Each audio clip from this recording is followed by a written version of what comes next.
शादी की पहली रात को ही पत्नी बोली कि मैं किसी और की अमानत हूँ, तुम मुझे छूना ही मत। ये सुनते ही पति के पैरों से जमीन निकल गई। उसने कुछ पलों के लिए अपने सांसें जैसे रोक ली हो। फिर कुछ सेकंडों के बाद उसने कहा कि इतना बड़ा मजाक भी मत करो। मैं इतना बहादुर या इतना दिल नहीं है मेरा कि मैं इतनी बड़ी बात सुन सकूं। तो ये मजाक छोड़ो, फालतू की बातें मत करो, मुझे टेंशन होती है ये बातें सुनकर। तो उसने कहा कि मैं मजाक नहीं कर रही हूँ, मैं सच बोल रही हूँ, मैं किसी और से प्यार करती हूँ। तो उसने कहा फिर तूने मुझसे शादी क्यों की? तो उसने कहा कि हमारी सगाई सिर्फ 1 महीने के लिए रही, फिर तुरंत शादी हो गई। तो उसने कहा उस 1 महीने के बीच में तुमने मुझसे कितनी बार बातें की थी, तो मुझे बता सकती थी। मैं तुम्हारा नाम नहीं लेता, तुम्हारे घर वालों को मैं खुद से मना कर देता, क्योंकि मुझे लड़कियों की कमी नहीं थी। मैं अच्छी खासी जॉब करता हूँ, शक्ल से भी अच्छा हूँ, हट्टा कट्टा हूँ, मुझे और बहुत सी लड़कियां मिल जाती। तो उसने कहा कि मैंने उस 1 महीने में तुमसे एक भर भी बात नहीं की। तो उसने कहा जो मुझसे बात करती थी वो कौन थी?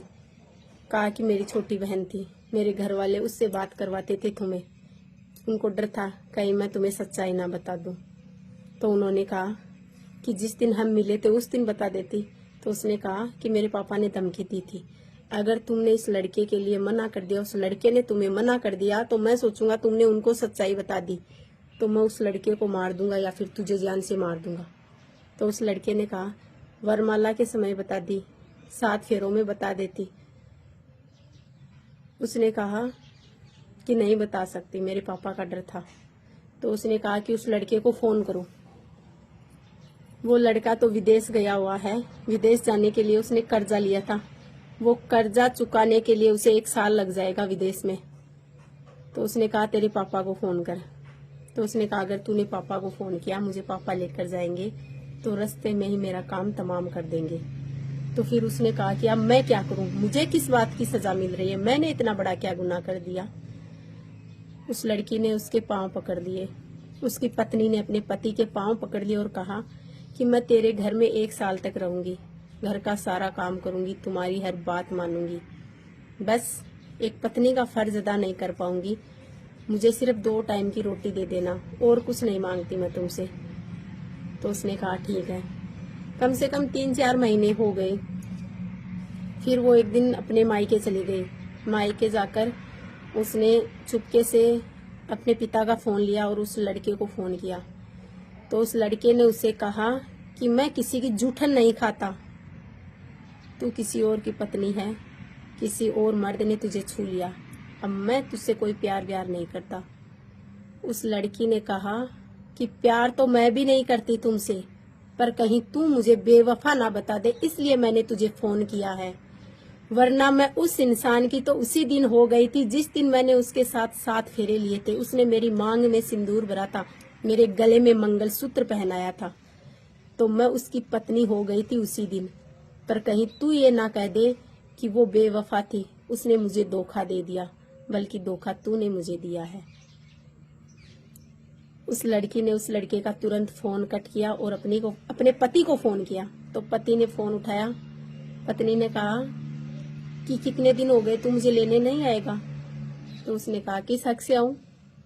तो उसने कहा अपनी पत्नी के हक से। ये सोच कि तुम्हारी पत्नी आज पहली बार तुम्हारे साथ अपने ससुराल जाएगी। उस पति के मतलब दबी दबी आवाज में उसने कहा, सच में मतलब वो रोने लग गया उसकी बातें सुनकर।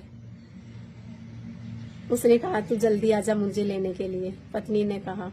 पति जैसा ही था घर पे, बिना नहाए धोए तुरंत अपने ससुराल आ गया अपनी बीवी को लेने के लिए। जैसे ही वो गाड़ी से उतरा, वो दौड़कर उस कमरे में गया जहां उसकी पत्नी थी। तो उसने जाते ही अपनी बीवी को गले लगा लिया, जिसने इतना टाइम हो गया था अपनी पत्नी को अंगुली तक नहीं लगाई थी। उसको कस के पकड़ा और उसको अपने गले से लगा लिया। वो दौड़ा तो उसके ससुर ने सोचा क्या हो गया, ये दौड़ क्यों रहा है? पीछे ससुर आया। जब ससुर ने ये देखा कि अपनी बेटी और दामाद को गले लगे हुए, तो वो ससुर पीछे रह गया।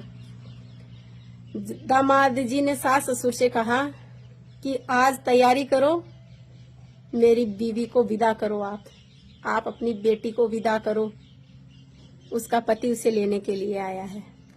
आज मेरी पत्नी जाएगी मेरे घर पे। इतने दोनों खुश थे। सच में आप लोगों को ये स्टोरी कैसी लगी? पर एक बात समझ लेना, जीत हमेशा सच्चे प्यार की होती है। सच्चा प्यार था उस लड़की के माता पिता का, क्योंकि उस लड़की के माता पिता को पता था कि वो लड़का ऐसा ही है, इसलिए ही उन्होंने धमकी देकर उसकी किसी अच्छे लड़के से शादी की थी। और उस धोखेबाज ने 2 से 3 महीने में ही अपना असली रंग दिखा दिया। मतलब वो लड़की से प्यार नहीं करता था, उसका स्वार्थ था। या तो उसके पैसों से उसको लूट लाट के वो चला जाता, बीच में ही छोड़कर उसको धोखा देकर। अच्छा हुआ उस लड़की ने अपने माँ बाप की बात मानकर शादी कर ली, उसका जीवन सफल हो गया। एक बात बताओ, इस छोटी सी स्टोरी को आपको ये अंत और ये स्टोरी कैसी लगी? अगर आपको थोड़ी सी भी अच्छी लगी तो प्लीज एक छोटा सा कमेंट और शेयर, आईडी को फॉलो जरूर करना।